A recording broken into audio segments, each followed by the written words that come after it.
ya, satu istirahat ya dari organ-organnya juga, tidak kemasukan makan dan minum gitu ya, kayak mobil gitu ya, perlu istirahat dulu. Nah kira-kira kayak gitu ya.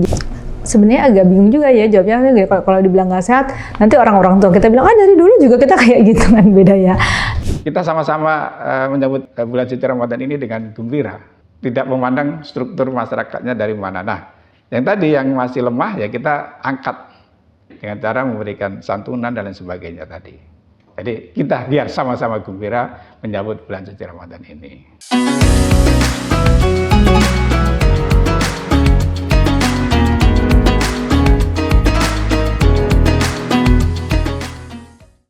Assalamualaikum warahmatullahi wabarakatuh. Semoga kita semuanya dalam keadaan sehat walafiat. Itu penting sekali agar kita tetap sehat, baik jasmani maupun rohani selama bulan Ramadan. Kesehatan jasmani kita perlukan untuk menjalankan aktivitas puasa di bulan Ramadan, di mana kita menghindari makan, minum, dan hal-hal yang membatalkan puasa lainnya sejak subuh hingga maghrib. Kesehatan rohani juga kita perlu lakukan, bahkan kita perlu tingkatkan, karena itu salah satu tujuan utama kita menjalankan puasa di bulan Ramadan. Nah, untuk membincangkan dua hal tersebut, kita akan berbincang bersama dua pakar. Satu pakar kesehatan, yaitu Dr. Citra Fitri. Beliau adalah Sekretaris Lembaga Kesehatan Nahdlatul Ulama. Dan yang kedua, kita akan berbincang dengan Mas Kohari Khalil, Direktur Eksekutif Lembaga Zakat, Infak, dan Sedekah Nahdlatul Ulama atau Lazisnu. Jangan pernah skip perbincangan ini. Perbincangan pertama akan kita lakukan dengan Dr. Citra Fitri. Terima kasih. Assalamualaikum warahmatullahi wabarakatuh. Nama saya Citra Fitri Agustina. Saya biasa dipanggil Civi, jadi itu emang singkatan ya. Kayaknya udah terkenalnya gitu. Saya Sekretaris Lembaga Kesehatan PBNU. Kemudian kalau sehari-hari saya mengajar di Fakultas Kedokteran Universitas Yarsi, saat ini juga sebagai Wakil Dekan 3, kemudian praktek di Rumah Sakit Yarsi ya, sebelahnya kampus, dan juga di salah satu panti sosial milik DKI Jakarta.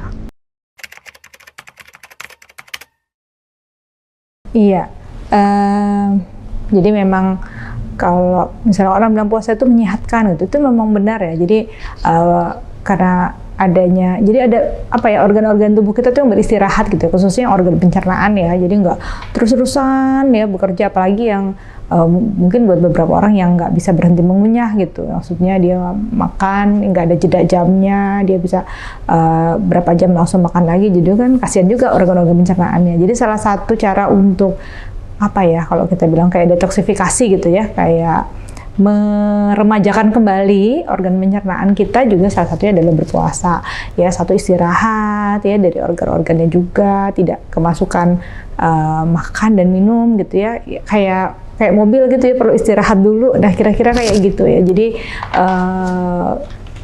bekerjanya dalam durasi yang terbatas.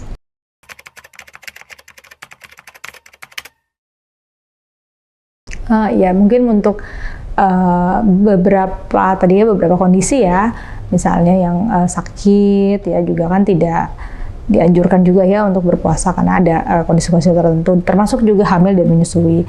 Kalau hamil, selama dirasa kuat tidak membahayakan janinnya maupun ibunya, itu sih silahkan saja berpuasa. Tapi kan kita sebenarnya mendapat kemudahan untuk tidak berpuasa pada saat itu. Saya pun waktu kemarin hamil juga nggak puasa 1 bulan itu ya. Sudah konsultasi dengan para kiai lah di sini. Nah kemudian juga saat menyusui, kita juga harus menyadari kalau menyusui pastikan bahwa anaknya sehat. Kalau pas bayinya sehat gitu ya, anaknya sehat, nggak apa-apa berpuasa. Kecuali kalau misalnya bayinya sakit dan memang kita menyusui ya, tidak memberikan susu formula, itu kan beda lagi. Kalau misalnya kita memang kondisinya menyusui dengan kita anaknya sakit, mungkin kita bisa tunda dulu puasanya. Apalagi yang menyusu langsung ya. Kemudian juga pastikan bahwa ibu hamil maupun ibu menyusui itu airnya cukup, jadi tidak dehidrasi ya kita bilang, jadi tidak kekurangan cairan. Jadi pada saat jam buka sampai jam sahur ya atau jam imsak itu betul-betul kebutuhan terhadap air putihnya itu, sebenarnya nggak hanya air putih juga, tapi bisa juga air kaldu, air sop ya, jus buah misalnya, atau buah-buahan yang berair, itu tercukupi, jadi tidak mengalami dehidrasi.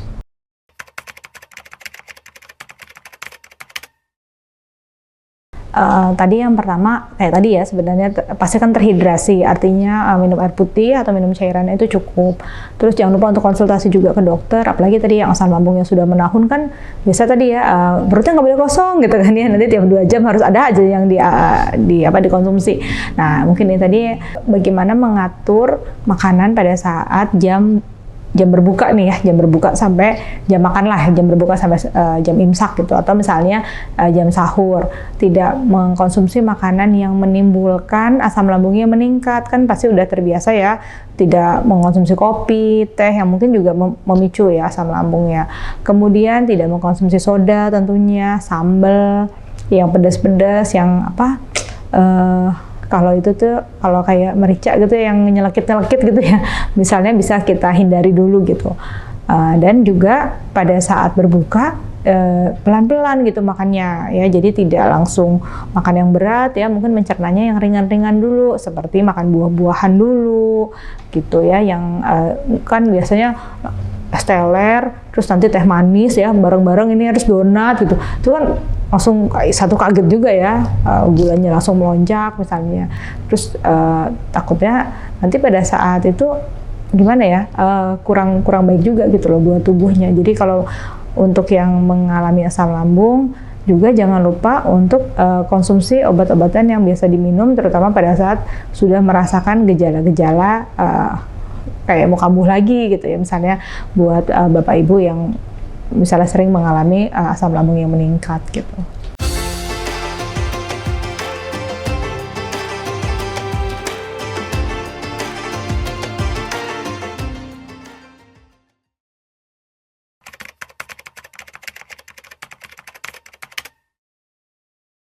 Sebenarnya agak bingung juga ya jawabnya, kalau dibilang nggak sehat, nanti orang-orang tua kita bilang, dari dulu juga kita kayak gitu kan, beda ya.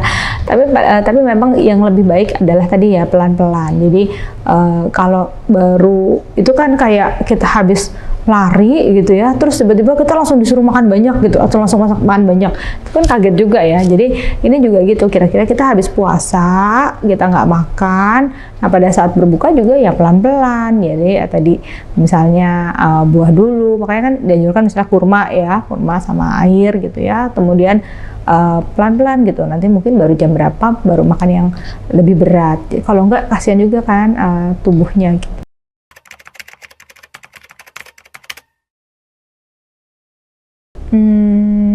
Yang pertama ya, kita kan tahu bahwa puasa itu kewajiban, jadi seringkali tidak tidak berpikir bahwa puasa itu menjadi beban gitu. Wah, karena puasa jadi nggak ini, nggak itu ya, atau tidur siang terlalu banyak gitu ya.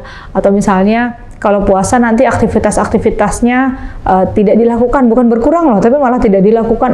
Kesana lagi puasa, kecuali kalau misalnya memang aktivitasnya berenang atau misalnya olahraganya berat. Tapi banyak sekali yang membatasi aktivitas, bukan membatasi ya, bahkan meniadakan aktivitas yang sebenarnya bisa dilakukan pada saat berpuasa. Jadi kadang-kadang mindset kita yang sudah, atau pola pikir kita yang sudah pokoknya kalau puasa itu duduk, diem, tidur gitu ya, karena kan tidur katanya ibadah ya, tapi tidur gitu, jadi sehingga tidak segar. Nah kemudian tadi yang berikutnya, yang tadi saya sampaikan berkali-kali adalah pastikan bahwa kecukupan air, baik tadi ya, baik air putih, kemudian juga air misalnya dari sayur, dari sop, dari buah dan sebagainya. Pastikan kita makan makanan yang bergizi ya, karena itu penting sekali ya. Jadi misalnya sayur ada, buah ada, protein hewani pasti ya, karena kita perlu banget ya untuk untuk konsumsi makanan-makanan seperti itu, protein nabati, protein hewani, semuanya kandungan gizinya ada.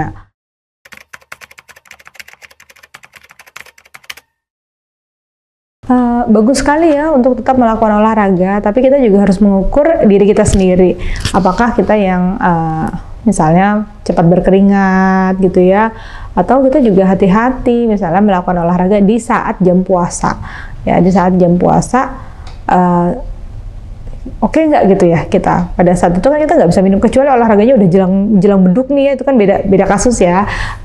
Pada saat kita memang sudah kelelahan, sudah haus gitu ya, kemudian pas jam buka itu lain soal. Tapi kalau misalnya tadi begitu habis sholat subuh, mungkin kalau ringan-ringan aja tidak terlalu bermasalah seperti jalan kaki.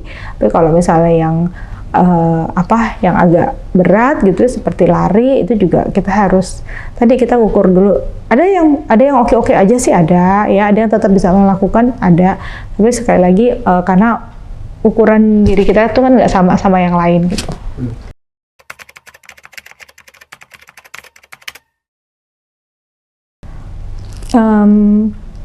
Kayak gimana ya kalau misalnya ya, kalau yang menyegarkan sih tadi ya mungkin puasa yang setelah puasa diri kita menjadi lebih fit ya, lebih sehat ya, karena tadi organ kita sudah sempat beristirahat ya, kemudian juga makan kita juga sudah mulai diatur ya, gizinya cukup, kemudian asupan-asupannya ya lengkap ya, bukan berarti harus mahal ya, bukan berarti harus wow banget gitu makanannya, tapi paling tidak asupannya itu cukup. Nah, kemudian pada saat kita setelah menjalani puasa itu badan kita kembali segar dan kita merasakan sendiri ya bahwa diri kita tuh menjadi lebih sehat.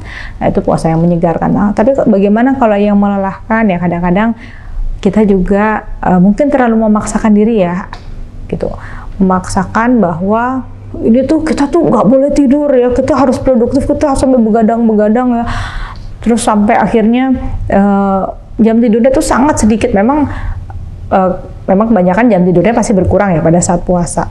Tapi kalau ini tuh benar-benar dia sampai tidak mengistirahatkan tubuhnya gitu, mengistirahatkan matanya, tidak mengistirahatkan tubuhnya, pikirannya. Nah, sehingga itu menjadi lebih lelah. Atau tadi puasa terus tidur gitu ya, tidurnya lebih banyak bahkan daripada bangunnya. Nah, itu juga sebenarnya nggak enak juga loh kalau misalnya kita tidur kebanyakan. Kita aja ya pada saat kondisi biasa tidur kebanyakan, kadang-kadang pas bangun tuh rasanya lemas banget ya. Nah, kira-kira kan seperti itu yang melelahkan gitu.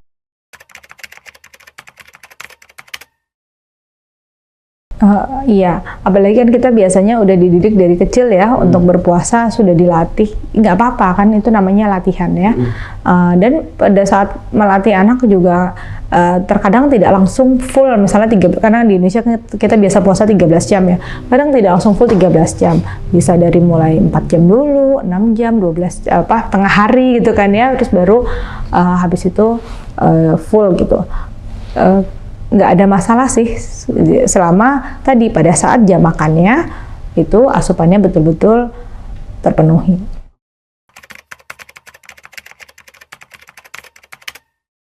Iya, memang apalagi kondisi cuaca sekarang kan nggak menentu ya, kita lagi panas banget rasanya, terus nanti malam langsung hujan gitu ya. Nah, itu juga kadang-kadang memang kita tuh jadi ya mungkin rentan juga ya, untuk mengalami nggak fit gitu ya, ketidakbugaran gitu dalam tubuh ya. Juga flu juga kan belakangan ini juga sering timbul ya, karena tadi ya kan misalnya perubahan cuaca. Nah, kalau misalnya tipsnya ya seperti tadi ya, bahwa istirahat yang cukup ya, tetap bahwa tidur itu memang hak kita ya, tapi kalau berlebihan juga kita juga harus aware ya. Terus bagaimana makanannya yang kita perhatikan, bagaimana istirahatnya tadi, kemudian juga dari air, karena yang penting itu sebenarnya air. Nah, kemudian juga aktivitas kita juga kita batasi, bukan artinya kita tidak lakukan apa-apa ya, kita batasi. Yang paling penting adalah pikirannya. Kalau pikiran kita sehat ya, pikiran bahwa kita nanti akan menjalani dengan senang gitu, juga kita juga pasti akan menikmati kok puasa itu sendiri gitu. Jadi kalau misalnya pikiran kita bahagia gitu ya, sehat ya, jadi perasaan juga bahagia, pikirannya enak, otomatis tubuh kita juga akan menjadi lebih sehat.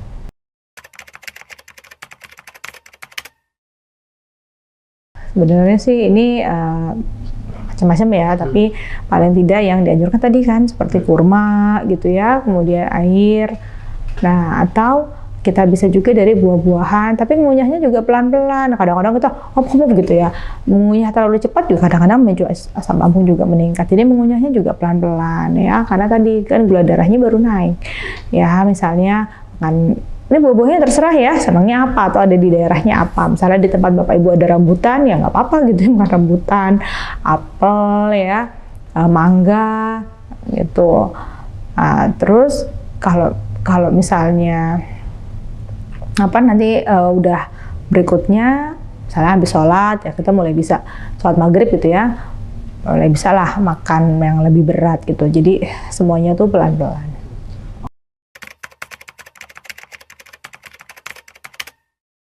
Iya, baik Bapak Ibu, para penonton dan yang menyimak, mungkin tadi ya yang sudah saya sampaikan, bahwa marilah kita sama-sama menjaga kesehatan diri kita sendiri ya, kesehatan tubuh kita masing-masing, karena tadi ya tubuh kita juga punya hak juga ya untuk sehat, dan kita juga berhak juga untuk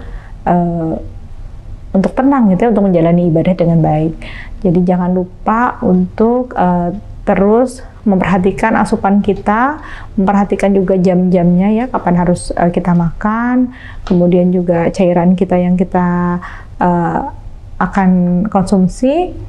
Terus juga buat pemirsa sekalian, sekali lagi selamat menyambut Ramadan, selamat melaksanakan ibadah-ibadah yang luar biasa manfaatnya selama bulan Ramadan, dan mudah-mudahan puasa kita lancar, puasa dan berbagai aktivitas di dalamnya ya, puasa kita lancar, ibadah-ibadah lainnya juga lancar.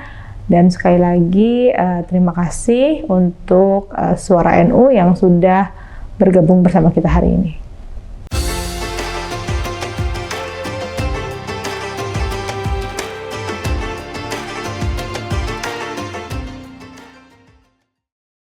Demikian perbincangan kita bersama Dr. Citra Fitri.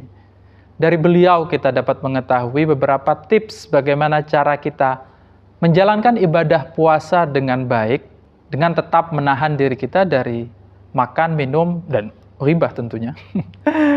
Namun dari beliau kita dapat mengetahui beberapa catatan bagaimana kita tetap sehat dan bugar selama menjalankan ibadah puasa.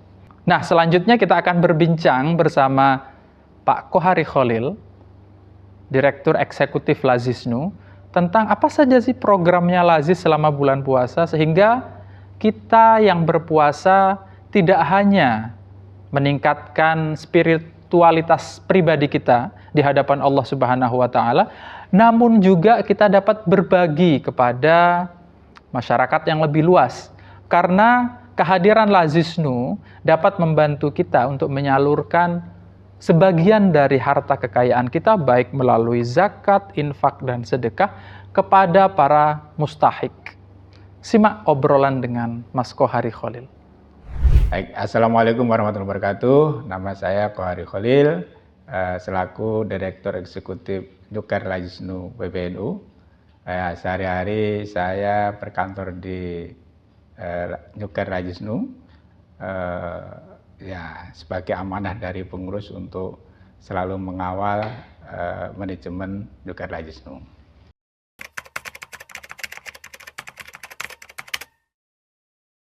Oke, baik. Selama bulan suci Ramadan ini, Nyuker Lazisnu memiliki program. Pertama adalah paket takjil dan buka puasa untuk penyintas bencana. Jadi memang kita tahu bahwa tahun-tahun ini atau khususnya di bulan-bulan terakhir ini kan banyak bencana, termasuk bencana Cianjur, kemudian Gunung Merapi, dan juga yang terakhir adalah Pelumpang. Jadi kita concern atau punya kepedulian lah terhadap para penyintas bencana, karena ini termasuk yang dianggap rentan, gitu ya, untuk kita berikan santunan. Yang kedua adalah bingkisan alat ibadah untuk santri dan guru ngaji. Jadi kenapa ini santri dan guru ngaji? Saya kira mereka adalah ujung tombak kita dalam pendidikan agama Islam. Saya kira mereka juga kita lihat sangat ikhlas untuk memberikan dakwah agamanya kepada para santri dan mungkin juga tidak mengharapkan imbalan. Nah itu saya kira ini juga jadi concern kita untuk program Ramadan ini. Yang selanjutnya adalah Al-Quran Braille untuk para difabel. Kita tahu bahwa untuk mengaji itu juga tidak boleh dimonopoli bagi orang yang sehat saja, bagi yang difabel juga perlu kita perhatikan. Tentunya dengan kita memberikan Al-Quran yang Braille yang supaya para difabel ini juga bisa membaca Al-Quran dengan baik. Gitu ya.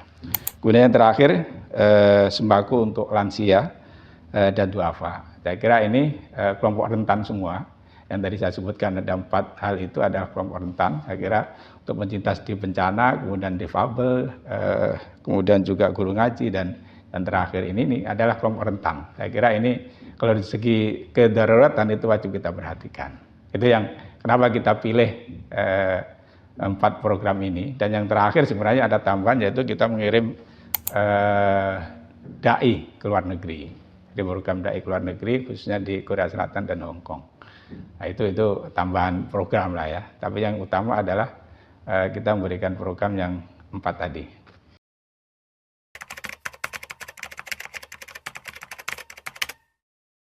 Saya kira ini momentum Ramadan. Saya kira untuk memperhatikan semua yang lemah ya, kelompok yang lemah. Itu saya kira momentum Ramadan ini untuk kita saling mengasihi supaya memang mereka merasa terbantu gitu ya. Dan kita pilih kelompok-kelompok ini saya kira memang di level masyarakat, struktur masyarakat itu kira-kira yang paling membutuhkan. Jadi kalau di tingkat kedaruratan itu yang dianggap paling darurat gitu. Yang paling di struktur masyarakat itu yang paling membutuhkan lah. Kira-kira begitu, Mas.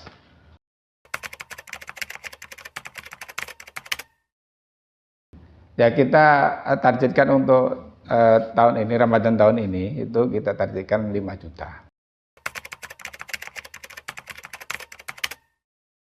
Ya artinya dengan target 5 juta penerima manfaat itu tentu kita sesuaikan dengan pemasukan nanti. Jadi target fundraising kita tentu juga baik itu yang sifatnya nanti berupa uang atau berupa dana cash atau juga berupa natura gitu ya. Jadi macam-macam nanti bentuknya. Jadi ya macam-macam nanti kita bisa sesuaikan dengan hasil pengumpulan kita.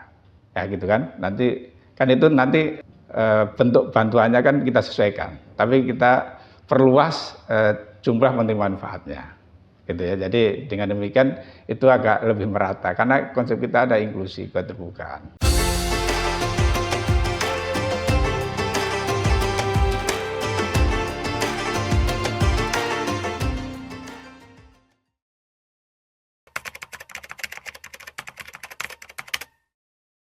Ya kita rumusnya kalau untuk peta sebaran itu kita masih pakai konsep 3T.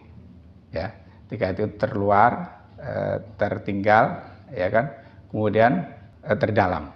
Jadi itu kita konsepnya mengacu itu tentu. Kemudian juga yang kedua konsepnya adalah kita mengacu kepada reward kepada cabang-cabang dan wilayah yang memiliki prestasi. Jadi konsep pertama adalah 3T. Jadi terluar, terdalam, dan tertinggal. Dari daerah-daerah itulah yang titik sebaran kita untuk penerima manfaat. Yang ketiga, yang tadi, bahwa bagi cabang dan wilayah yang laporannya bagus, kita kasih reward dengan itu. Biasanya kita begitu. Jadi selalu memberikan reward kepada cabang dan wilayah yang kira-kira dia memiliki prestasi luar biasa.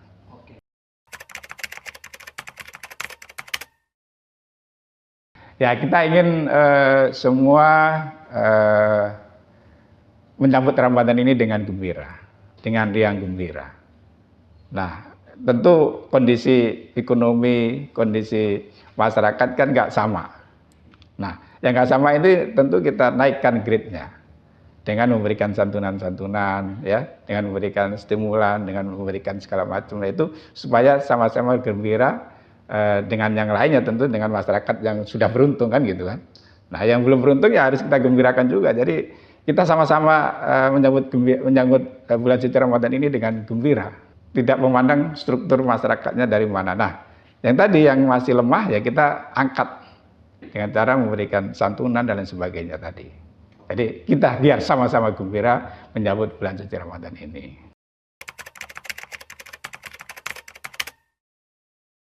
Ya kita ingin memberikan inklusi, ya program keterbukaan, pemerataan, gitu ya. Itu kan konsep kita ya. Konsep kita itu kan pemerataan. Bagaimana semua yang beruntung memberikan yang kurang beruntung. Nah itu kan medianya kita. Lajisnu atau lembaga amil zakat ini kan sebuah lembaga yang bagaimana mentransformasi yang beruntung ke yang kurang beruntung, kan gitu Pak. Nah, itu misi kita di situ, mentransformasi. Kita hanya sebagai alat aja, sebagai media untuk mentransformasikan mungkin ya bagi yang sudah beruntung, yang para muzaki, donatur itu memiliki keterbatasan waktu untuk bisa menyalurkan kepada, atau mungkin nggak tahu petanya di mana sih saya mau menyalurkan dananya ini, nggak tahu kan. Nah dia perlu alat media, yaitu ya kita siap sebagai lembaga amil zakat untuk menyalurkan atau mentransformasikan itu. Saya kira itu konsepnya, Mas. Bagaimana? Menarik bukan perbincangan dengan Mas Kohari Khalil? Dari paparannya kita tahu bahwa Lajisnu memiliki banyak sekali program yang dapat menjamin kita bahwa donasi kita, zakat kita, infak kita, dan sedekah kita yang kita salurkan kepada kelompok yang berhak melalui Lajisnu dapat tersalurkan dengan baik. Kenapa? Karena Lajisnu sendiri sudah memiliki standarisasi atau sudah mengantongi standar bahwa dia merupakan lembaga yang telah. Bagaimana hasil obrolan kita dengan Mas Kohari? Menarik bukan? Dari paparannya Mas Kohari kita tahu bahwa Lajisnu bekerja keras untuk menyalurkan donasi kita, zakat, infak, dan sedekah kita kepada kelompok-kelompok yang berhak menerimanya.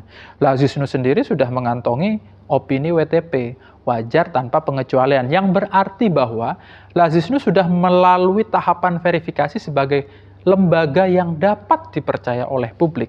Oleh karena itu, jangan ragu lagi untuk menyalurkan donasi Anda kepada masyarakat luas yang membutuhkan melalui Lajisnu. Demikian obrolan kita bersama Dr. Citra Fitri dan Mas Kohari mengenai tema sehat dan berbagi selama bulan suci. Wassalamualaikum warahmatullahi wabarakatuh.